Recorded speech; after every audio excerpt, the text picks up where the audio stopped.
More and more fall sick each day. And no.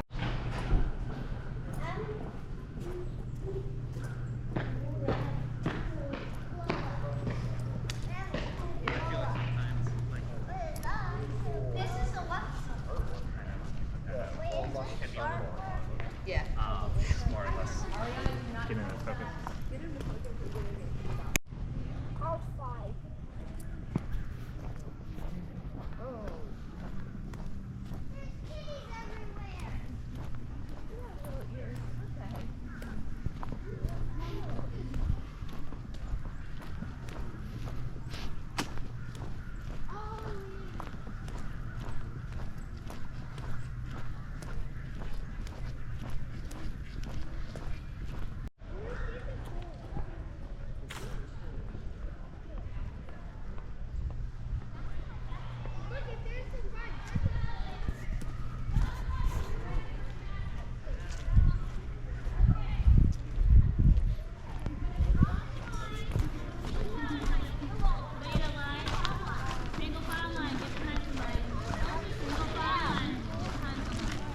If you're listening, just get in line. We're not going anywhere.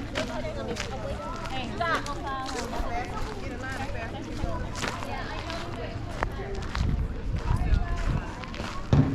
All right. If you were a cow and you needed to get food, in other words, you need to go hunt food.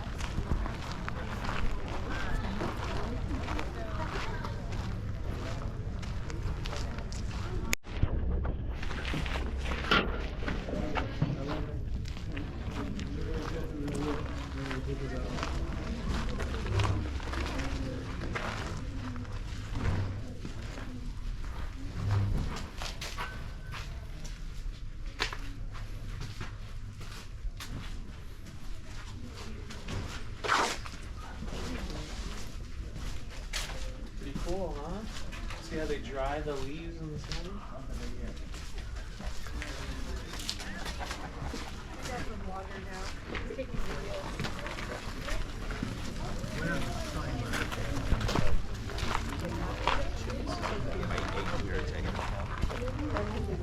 Gain 22 white boards for one.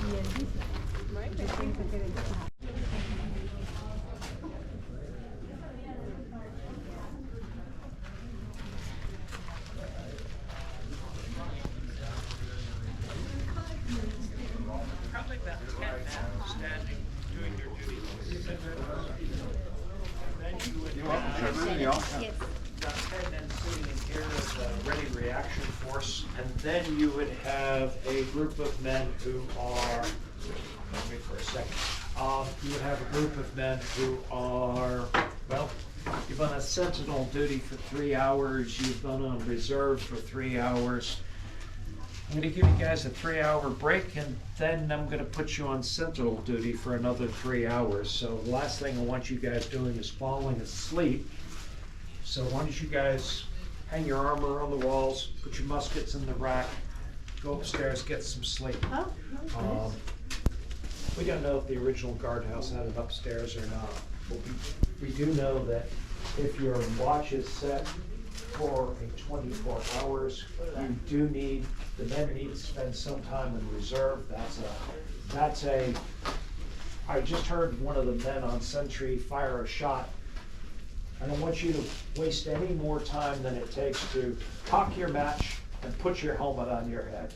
If you've got to go and put your breastplate on, that's the time you spend putting on your breastplate is the time that one of your friends dies. So get your tailbone in gear and get moving fast. So I wouldn't recommend when you're on reserve, don't take off your armor if you've been issued armor. Don't hang your sword on the wall like I've done, and definitely keep your musket loaded. Keep it somewhere where you can get to it quickly, because quick response is important. Well, speaking of that, Put out one end of it, Reggie. Oh, you did. what's that? I said I'd put out one end of it. Oh yeah, well, it relit, so. Did it we're really? good. Yep. Got both ends lit. This, by the way, is called slow match. That's what makes our muskets work. And make sure I've got enough ammo for our demo one. Oh yeah, we're good. Well, folks, if you want to see how a matchlock musket works, I'm going to go over to that side of the fort and demonstrate to you.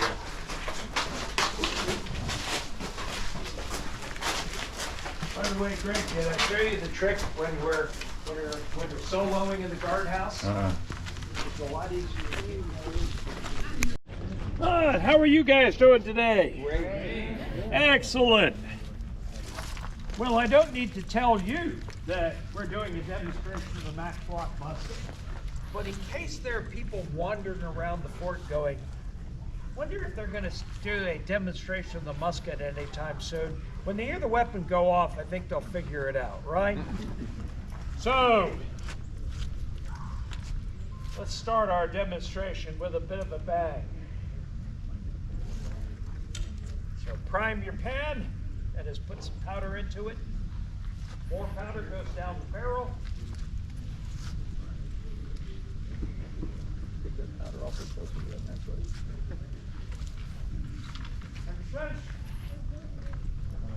You don't exactly have the best backstop. Nothing will stop a lead ball. I'm going to use a spitball. But I assure you, I know how to fire this thing with lead bullets.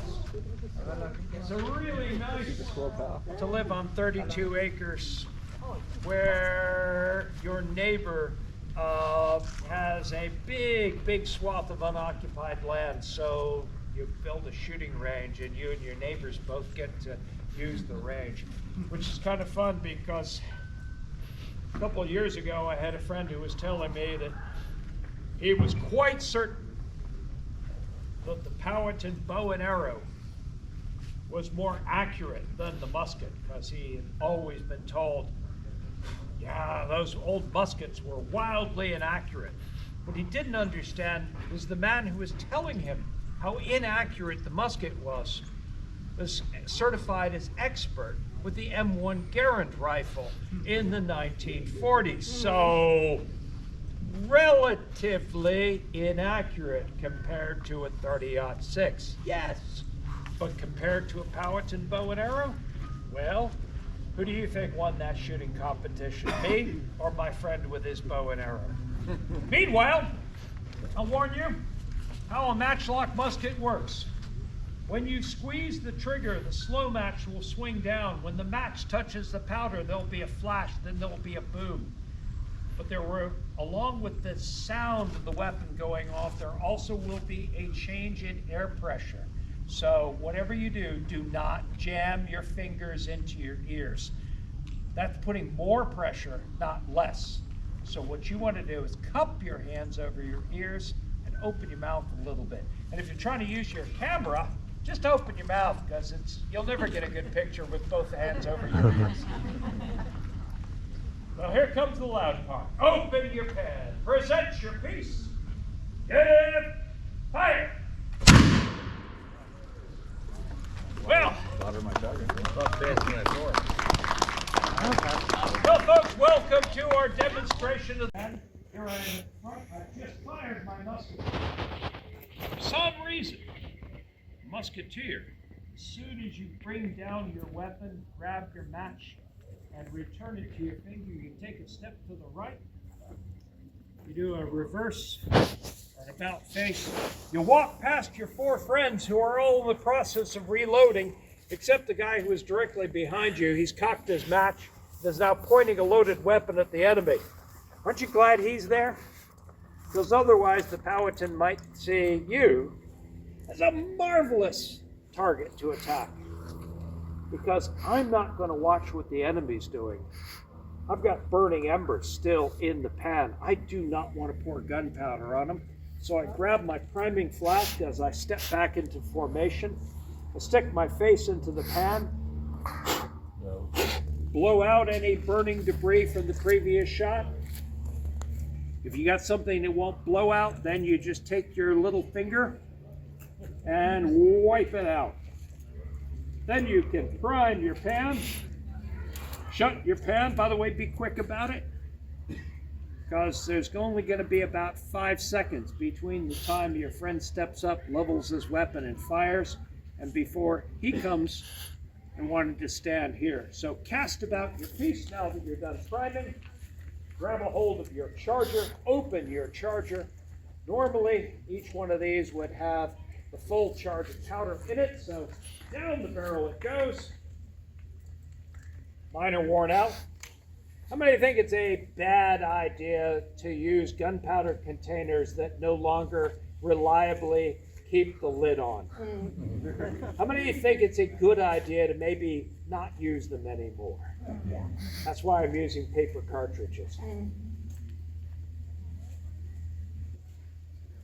When you place the powder down the barrel, you might be tempted to say, all right, now get the bullet. Not time for that. Draw forth your scouring stick. Take 2 steps forward. Now, get the bullet and be quick about it. Does that mean reach down into this drawstring bag, fumble around for a while, pull out a single bullet, roll it down the barrel, or shorten it, making it easier to control. Spit one of the bullets you have in your left cheek into your hand, roll it down the barrel. By the way, give you 3 guesses. Which bullet goes down the barrel easier, the one covered with spit or the one that's dry? And as you ram your charge, spend about 5 seconds.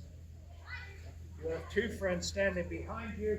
You draw forth your scouring stick. Everyone take 2 steps forward, and the man who's just fired is now retiring.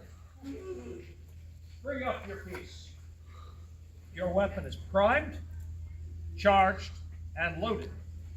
Are you ready to shoot back? So while your friend steps forward and takes his aim at the enemy, you take forth your match, blow the ashes off your match, cock your match, and try it. As you try your match, make sure your weapon is pointed at the sky behind your friend, not at the back of his head. Please learn that, especially if you're standing behind me. And as soon as your friend fires and retires, then you step to the fore, present your piece and fire. So once again, I'll warn everyone, best way to protect your ears from the change in air pressure that's going to happen in a moment. Cup your hands over your ears, open your mouth a bit. Don't jam your fingers into your ears, that will hurt your ears. So, cup your hands, there you go. Good job. Open your pan, present your piece, and fire. Now, is it possible that while you and the rest of your squadron are firing by ranks, that a Powhatan who said, I'm not getting 40 yards away from those guys, I don't have a death wish.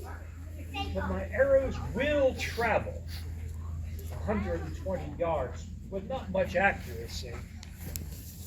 But I got 9 friends here to argue about it. You really make this Historian's Day because we love to argue about history. But I'll explain the logic. In 1492, when the Spanish got lost trying to find their way to Asia and ran into the island of San Salvador, it didn't take very long before Columbus's crew ran into some dangerous people who shot arrows at his men.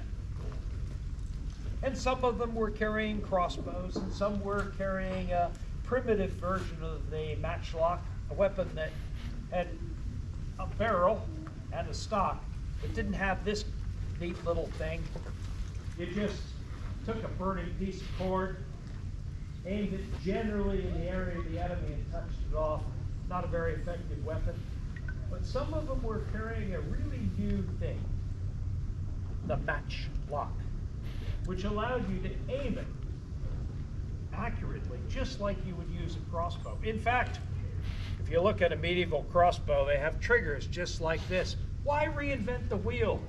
Let's put a crossbow trigger on our new guns. And this allows you to use your front and rear sights and squeeze the weapon to fire. suddenly you've got something that's reasonably accurate compared to a bow and arrow. But the big advantage is not the accuracy of the musket. While it is somewhat superior to a bow and arrow, the Powhatan bow, for instance, man-sized target, 40 yards.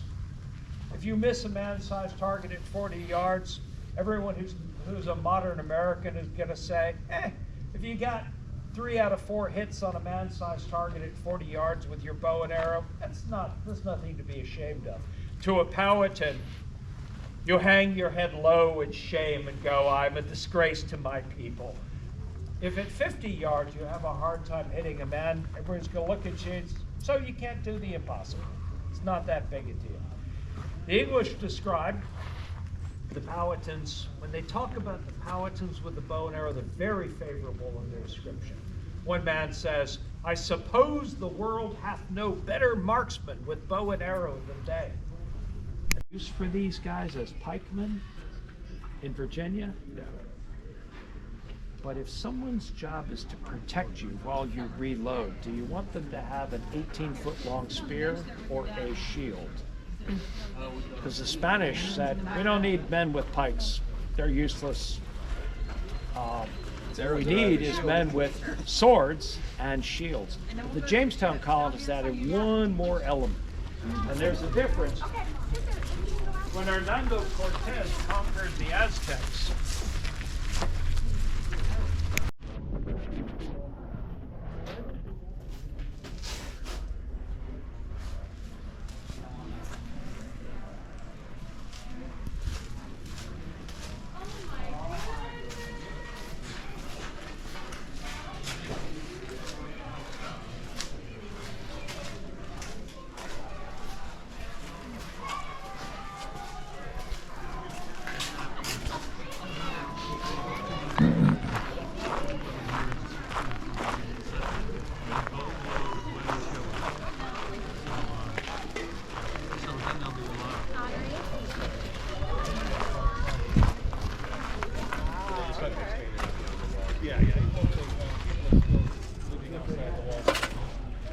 With the caveat that if they're ever in harm's way, you can run into the fort, but you're not going to try and protect your house and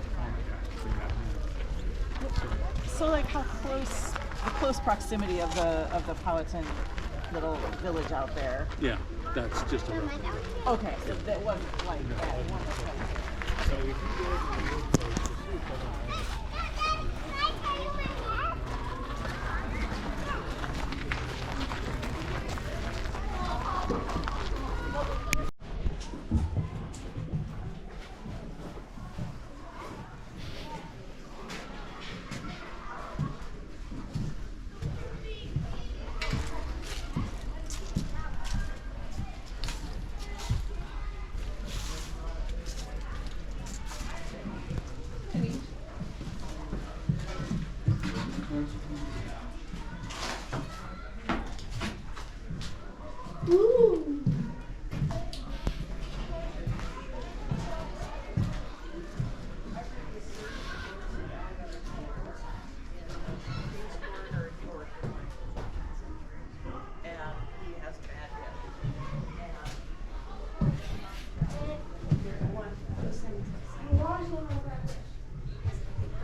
Here.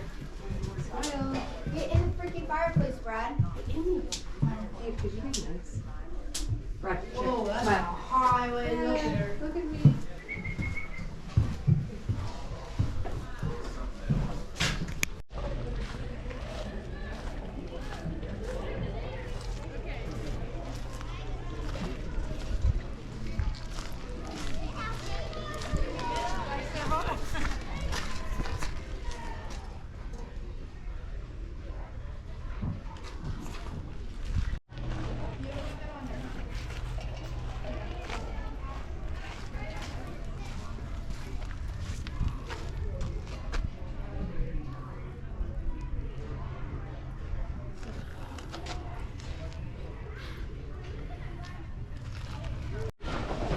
They just made flowers. What is this? That's probably a wooden pipe just made people. Well, this might be part of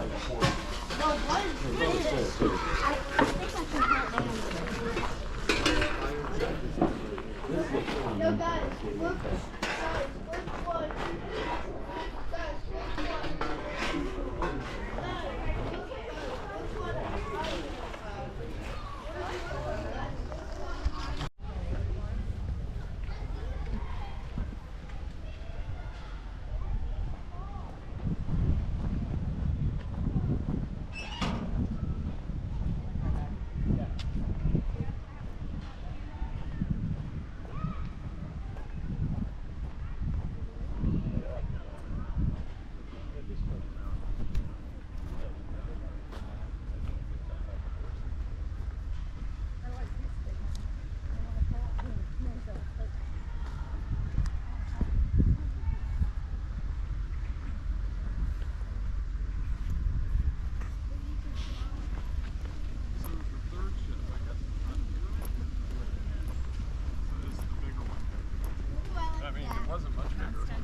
Susan's Dad, house I is, like yeah, that. wasn't it? Look. Oh yeah.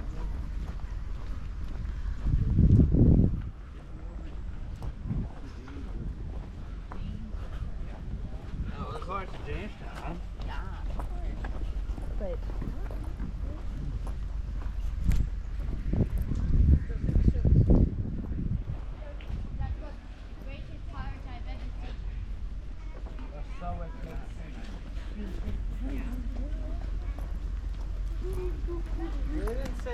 They didn't say pirates, they said shit.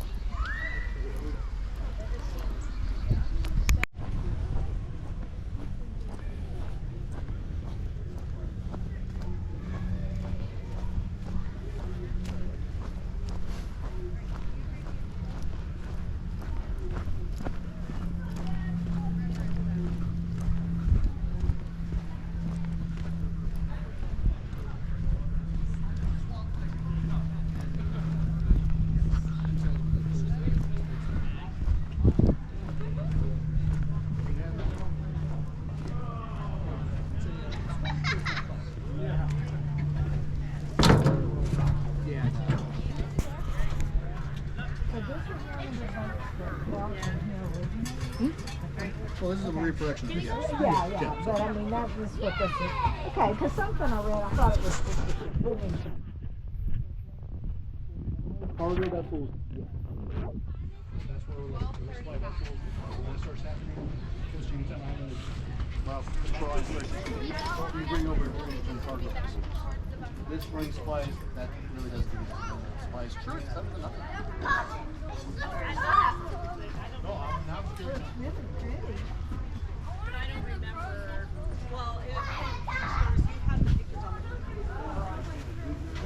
Are you folks trying to figure out how old this one is? No. Okay. He went, when he went, down a different history. We're down a different history thing. we're from California, and when he went on a schooner in San Francisco Bay when he was in 5th grade. And I'm trying to remember. I think it was Coast Guard. I think this beat that. I think this was ahead of us. The schooner could be older. So you see the gentleman doing a demonstration over there? Yeah, ask him. He was just on the Eagle. Okay. Because I think the Eagle was captured from the Germans in like the 1920s. Which one? The guy hammering? Yeah. Okay. The reason I asked about California is because I'm from Fresno County myself. Oh, okay. Yeah, we were visiting our son.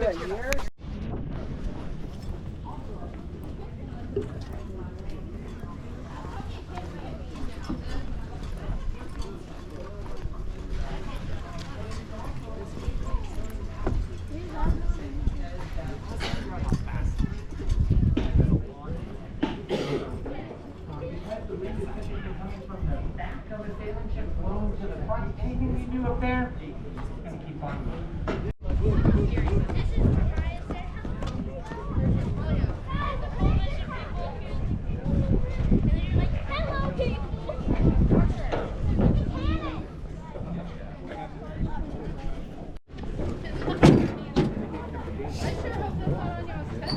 We'll sometimes stop in small ports, and then the school will kind of come in and do a field trip. That's awesome. And y'all totally rely on the sales and like it was, or y'all have some kind of motor? You go down here. That's the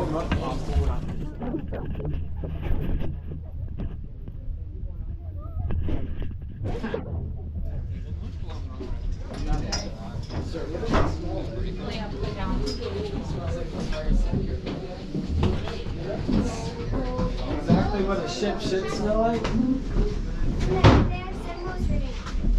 Yeah, it looks like they played some games there. Hey, look, every boat's gonna have a musical band. It's just part of the adventure. Welcome on board. Y'all just come on board our recreation.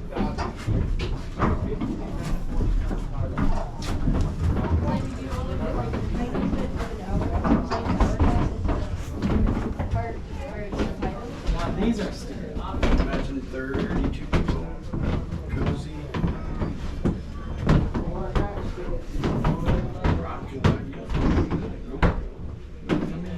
Hey, that's the famous song.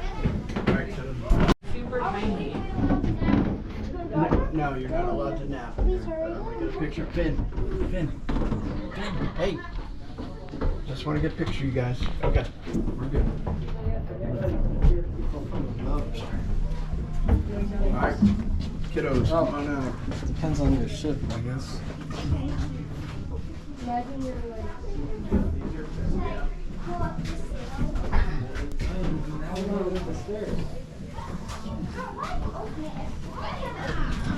Sorry, dude. I'm sorry. I didn't even see you trying to take a picture.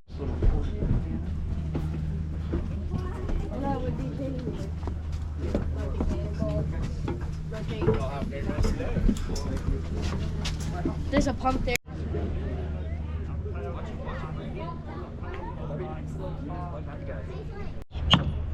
This water's going to have a lot harder time getting through there. And I want to do a second layer of oakum after I've done the first one.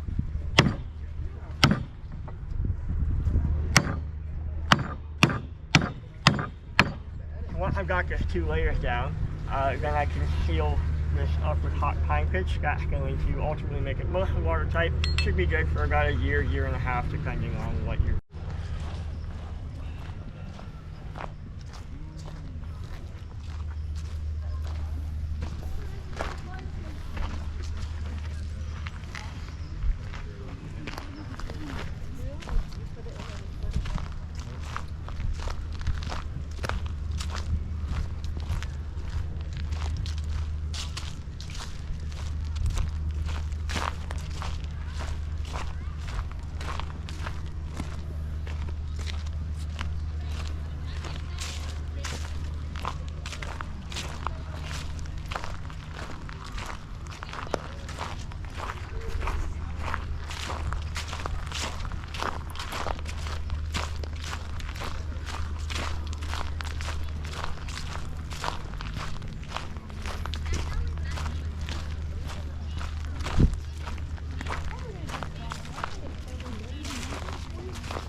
Oh, look at this one.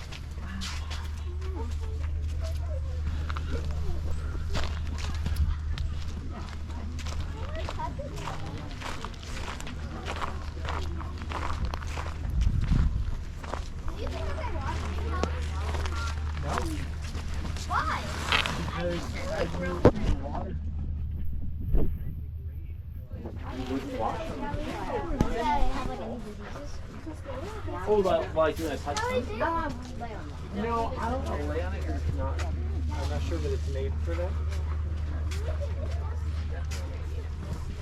But what you do is not what you do for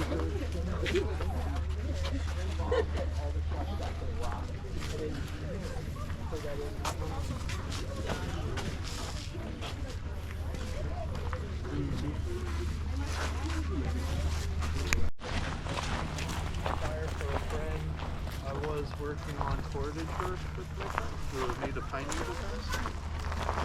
And this area here is actually our recreation of a kitchen, or it would have served as a separate room of that house where you see behind you. A single family would have lived in that structure, so a single family would have used this area. These are supposed to be pretty easygoing. Spear points and fish hooks made from bone. Relatively easy to get out here because the Powhatan are doing a lot of hunting. They're also relatively easy to work with. You're taking, say, a larger leg bone. This is part of a shin. You can cut this apart. You can break this apart. You can also sand and scrape these things into shape. You know, bone can wear away. Kind of like sanding this, almost like a piece of wood on sandpaper. So you'd be grinding that down into shape. You can't really make a good knife from bone. It's not going to hold a good blade. But what you can get is a good sharp point. And that's what you're getting from the cutting of the sanding process. So that'll make it for a good piercing tool, like these leather working tools right here for hunting or fishing, that kind of job. And a needle, yeah, so like that, yep. Can. Yeah, that's fantastic. Maybe that's why they had to have wooden chiefs, because some of the boys never returned. Well, that's very true, and they had to drink this. You know, and some of the boys died. So it was really tough. It was tough. What, like alcohol? Well,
these two economic classes that would lead to a society where the color of one's skin determined who was free and who was enslaved.